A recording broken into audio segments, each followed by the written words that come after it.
All right, let's talk about obsession as a child. I have a nephew.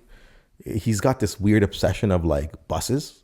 Someone gave him $100 as a gift, and then he somehow saw this bus, and it wasn't even a toy bus. It was like a replica bus, like one of those collector items, and it was like $80. And I'm like, he asked me, can I buy it for him? Right? I'm like, you could buy and he loves cars and he loves Hot Wheels. I'm like, do you want to buy 80 Hot Wheels or do you want to buy that bus? He's like, no, I want to buy the bus because I don't have the bus, right? And then he's watching these YouTube videos of like buses. I'm like, this is weird. It's basically a video. How old is he? He was like four or something at the time. Now he's a bit older, but he's still into buses. He's so into buses. And like, he just recently got his, he's a Canadian citizen.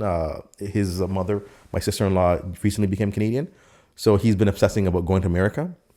And he's like, when he heard I was in New York City, he's like, hey, are there MTA buses? Right? I'm like, MTA? You've never been to New York. Like, how do you know the MTA is like their bus system? I'm like, of course there's MTA buses. Like, I'm on one right now.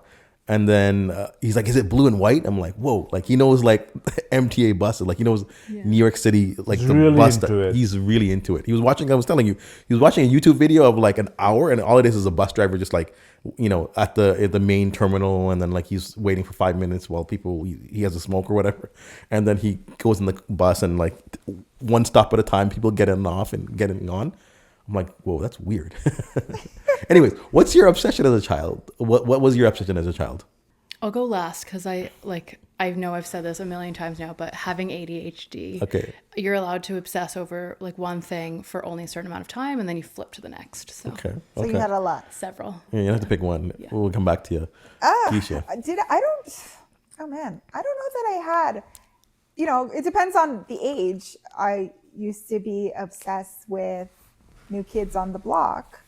Then I became obsessed with Justin Timberlake. So, like, fair. It changes. Boy bands, I was really obsessed with boy bands. When I was a teenager, I was going to marry Shamar Moore from Young and the Restless. Right? Yeah. Well, that's why you got a handsome husband. Exactly.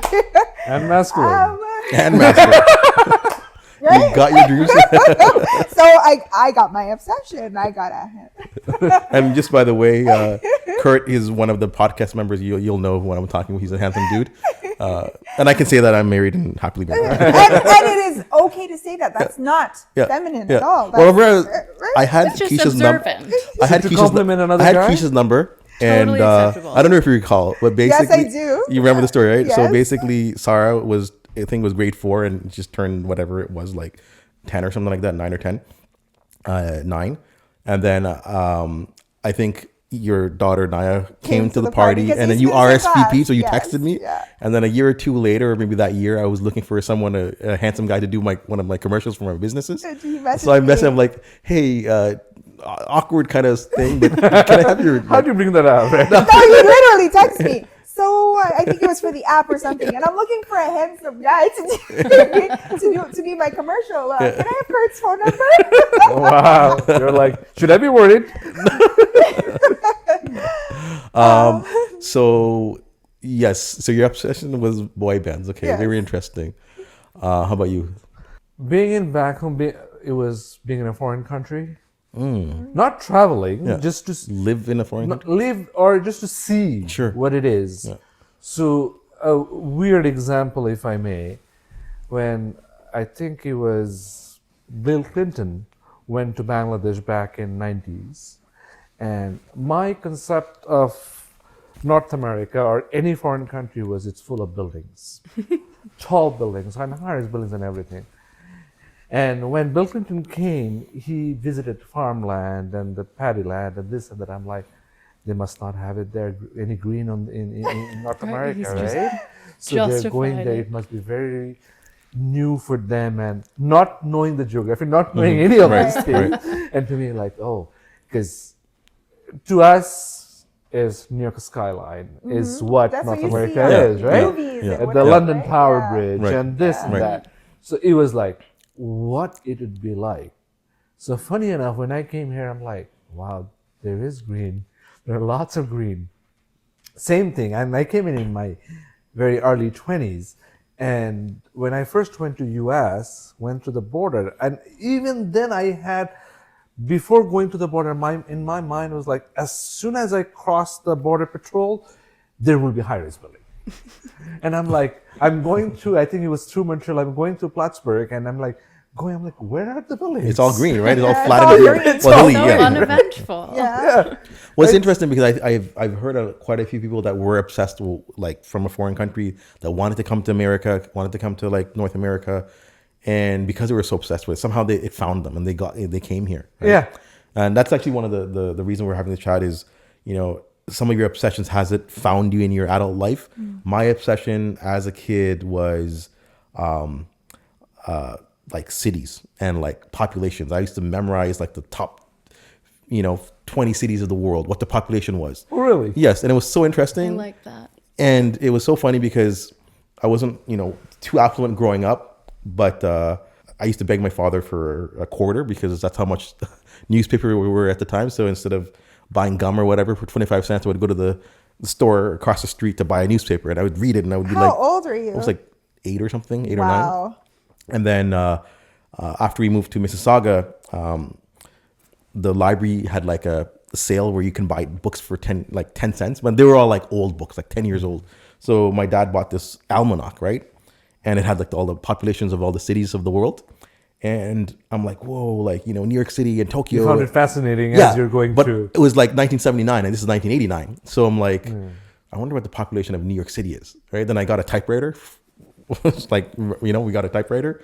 So I started typing like New York City. Like, so I'm like, 1969, the population was so-and-so. 1979, so 1989 is probably like this. So I actually wrote a list of like all the What you capital thought it cities. was? And I was such a nerd. I actually got this Bristol board and I drew the map of the whole world. Right? Oh, I love that. Yeah, so that was my obsession, and it did find me as I got older. Like, I travel a lot. I've gone to all the cities I've dreamed of going into. I still have that kind of interest and passion of cities. As I'm flying over a city, I'm like, that looks like Pittsburgh because it has the rivers, or like that looks like, we flew, an hour and a half and it's a 3-hour flight. So we're probably around Missouri right now. And sure enough, like, yeah. So anyways, weird. I'm weird. No, but I you like said that you have one. some weird obsessions as a child. Well, because it goes, like, it could be anything. So by default, I think I'm creative, but creative could be applied to anything. So like even like maps and geography. But one of the things that I did remember when you were saying that is that I have always loved animals, but it's not just like, ooh, I want to pet dogs or seals or something. It's like, I want to know the population of the seals, and then I want to know where they thrive in different parts of the world. Like everything about it. Yeah, like the genus and species, and like who brought them over here, and are they, Interesting. all of that kind of stuff. So I had all of these. I had like 7 or 8 binders of 100, I don't know, a couple hundred pieces of paper that each had a fold out description of this animal and where they originated, and what their species and all of those. That is so taxonomy and population and it found you threats to the species. It found you as an adult because you're so into animals. I still I love animals. Yeah. I'm not so like nerdy and organized and categorical about it now. But Yeah. Interesting. Yeah. It somehow those passions does find you as an adult, and I encourage people to do that. Comment below for list some of your obsessions as a child. See if there's others that have the same ones as you. One of my daughters is obsessed with like making these mini things with paper. Like, she would be meticulous and like, I don't know how she does it, but like if you go to her room, open up her drawers, so neat. And she's got like, like paper bookshelves and like fruit baskets, and they're all like small little, and it's just pretty amazing. So that's her obsession. So I'm like, okay, why don't you monetize it? Like, why don't you like, again, me thinking entrepreneurial, but I'm like, go with it. Like, go with this passion. If you love it, if you're a nerd for it, and you can stay up all night doing it, like, go with it.